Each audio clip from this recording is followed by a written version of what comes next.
mwese mumvugiye muti Imana nihimbazwe. Haleluya. Yaturinze kwitwa abanyakwigendera, iturinda kwitwa imirambo, ahubwo itugira abana b'Imana. Ngiye kubabwira imbaraga z'Imana. Iyi Mana muvuga, iyi Mana muzi, iyi Mana yabaramukije, imfite ibitangaza byinshi yadukoreye. Nubwo tutareba mu byanditswe, tukareba ibyo twasomye kera, Imana y'amahoro, Imana y'amahoro iratuzi. Mpereza iyo Bibiliya yanje, mvuga Imana. Ndavuga Imana ikora ibitangaza, ndavuga Imana irinda buri mwe wese. Iyo Mana yarinze Abisirayeli, kandi mu Isirayeli yarinze nanjye ndimo, ndetse nawe urimo. Kandi iyo Mana ntivuga ubujajwa, ahubwo ikora ibitangaza batayizi bagatangara. Yego, iyo Mana ntabwo ihora irakaye, ahubwo ihora inezerewe abantu yaremye. Haleluya. Hari ibitangaza byinshi Imana yo mu ijuru yagiye inkorera. Imana yo mu ijuru yagiye iturinda mu nzara, iturinda no mu bigeragezo bindi. Ariko ibyo byose ni by'igiciro. Ubu mwese uko muri aha nta n'umwe utavuga Imana, kuko ni byinshi yamukoreye. Ariko mu bitangaza yankoreye, Imana yarandinze indinda mfite imyaka 7 ndi imfubyi. Imaze kundinda mu bwo bupfubyi bwanje, ngira kuyizera no kuyemera, akaba ariyo mpamvu ubu ndi umugabo usheshe akanguhe, ndimo kwishima. Nkaba mfite n'ubuhamya bwo guhamiriza abatarayimenya yuko ikura hasi gashyira hejuru. Kandi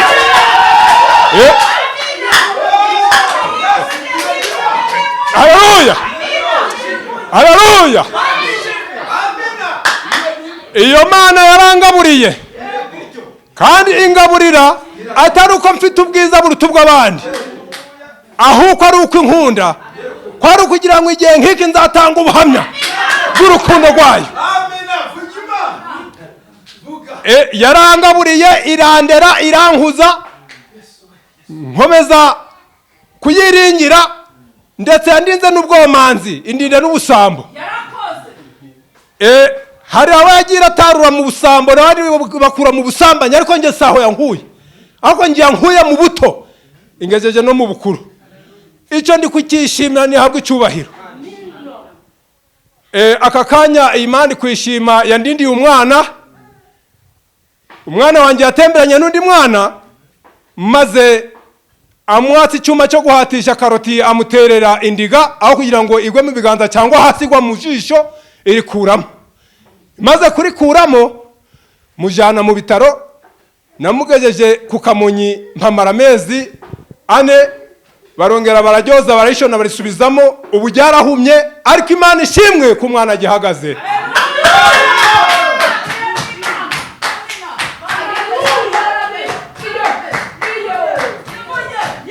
Yabwe icyubahiro. Ubwo kubwo umwana akiriho, ni ibitangaza byayo, kwari kugira ngo tuzahamye gukomera kwayo. Ni byinshi yankoreye rero, n'abaraha nabo hari byinshi yabakoreye. Ariko nge iracyakomeje kumviraho umugambi. Yandinze amakode, ubu hari abakiri mu ikode, ariko nabo nabakomeza cyase nk'abahamiriza yuko yarinze umwana wanjye gupfa, nanjye kandinda mu bihe bikomeye, nabo izabakura mu ikode, ibishaze mu nzu zabo, kubwo kuyiringira no kuyizera. Haleluya, haleluya, haleluya, amen, haleluya, amen. Arega Imana yacu iri kutubwira ngo mu gice cya Ezekeri, igice cyaho cya 17 ku mirongo 18, haratubwira ngo nuhiga umuhigo ntugatinde kuwuhigura, ngo kuko wamanitse akaboko urahira indahiro, ngo ariko ngo utawuhigura iyo ndahiro izagukoraho. Aka kanya utekereza ibyo Imana yagukoreye, ntugatinde guhigura, kuko ariyo yagukoreye imirimo n'ibitangaza. Haleluya. wagaze mu gice cyaho cyo mu gutegeka kwa kabiri ku murongo waho, gutegeka kwa kabiri umurongo igice cya 8 umurongo wa 11 hari kutubwira ngo Uwiteka Imana ngo nuyihigire umuhigo ntugatinde kuhigura ngo kuko yakugiriye neza. Haleluya. Aka kanya ni ukomeza kubabwira ngo mwambare kwizera nkuko bakurambere, mwambare kwizera nkuko abaye Yona na Enoki, kandi mwambare kwizera nkuko Manowa yari afite. Manowa yari afite kwizera gushitse, biboneka mu Bacamanza igice cya 13 ku murongo wa 8. Ubwo marayika yasanze Manowa asanga atari asanga umudamu wariyo, aramubwira ati ikindi iki gihe nubwo wari uri ingumba uzabyara umwana w'umuhungu, ntukamwikishe ibisindisha, ntukamwisindishe utwite, kandi ntukazamwogoshe ntagire icyuma gikeba kimugera ku mutwe, kuko aramaze igihe kirekire adatwita. Byaramutangaje cyane. Ubwo marayika amaze kumuha ubutumwa yisubirirayo, umugabo atashye aramubwira ati mbese ni amahoro? Undi ati ni amahoro. Kwari umugabo wari wadusuye akambwira ko ikindi gihe nzamfite umwana, akaba namubwiye kugutegereza kanga none bimeze bite? Ati uje kunshaka. Ako kanya Manowa yafashe umwanya wo gutegeka mu butwari no mu kwizera, aravuga ati niba koko ari Uwiteka watumye marayika we, yongera agaruke anyibwirire. Nkejo marayika yaragarutse, kubera ko Manowa yari afite kwizera kandi yari yategetse mu mbaraga z'Imana no mu butwari bw'Imana. Marayika yaragarutse, umugore we wa Manowa ajya gushaka Manowa, aramubwira ati wa muntu w'Imana yagarutse. Amaze kumubwira ko wa muntu w'Imana yagarutse, Manowa araza baravugana, amubwira nkuko yabwiye umudamu we ati ikindi gihe uzaba ufite umwana w'umuhungu, kandi ntukazamwikishe ibisindisha, iyo nda ntukayandurisha ibisindisha, ntukazagena icyuma gikeba kigera ku mutwe we. Ubwo akimara kumva iryo jambo arishima ati none tukuzimanira iki? Aramubwira ati ntacyo nshaka ko munzimanira. Fata umwanzuro wo kubaga agahene ngo amuzimanire. Marayika yaranze. Ariko icyo nshaka kubabwira bizera mwe ni ukugira ngo namwe mwizere yuko uko kwizera Manowa yagize ati agategeka ngo ejo yongera agaruke, namwe mu kwambara. Kuko iyo Manowa yari yizeye niyo namwe mwizeye aka kanya.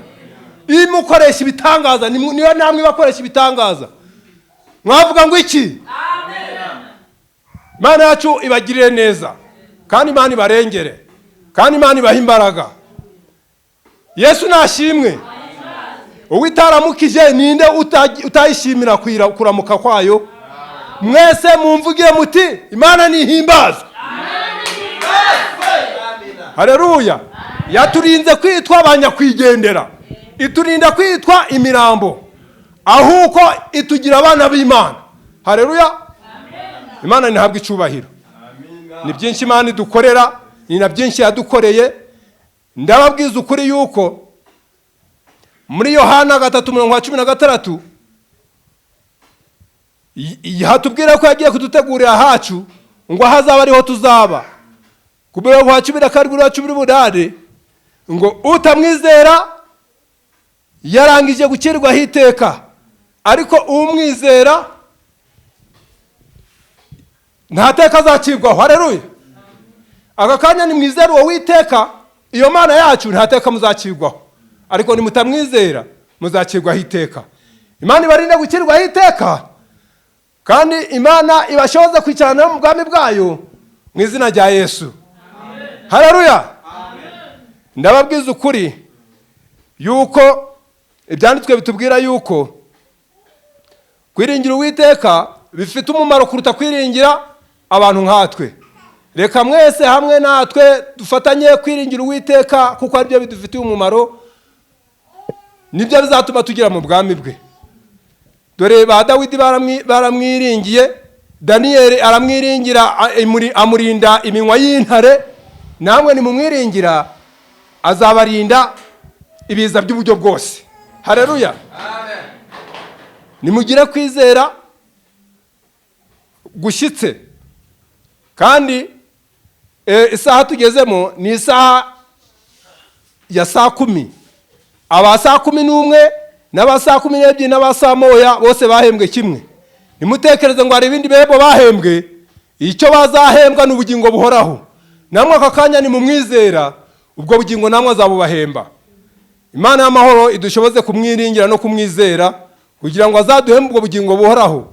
Kuko abatamwizera twabonye muri Yohana ko babarangije gukirirwaho iteka.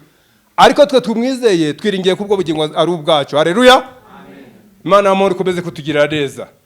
Ndababwiza ukuri yuko uwiringira Imana ibihe byose itazamukoza isoni kandi itazamusiga ubusa. Akakuka cyangwa se akakabaraga dufite ni umwanya wo kuyiringira twayihaye.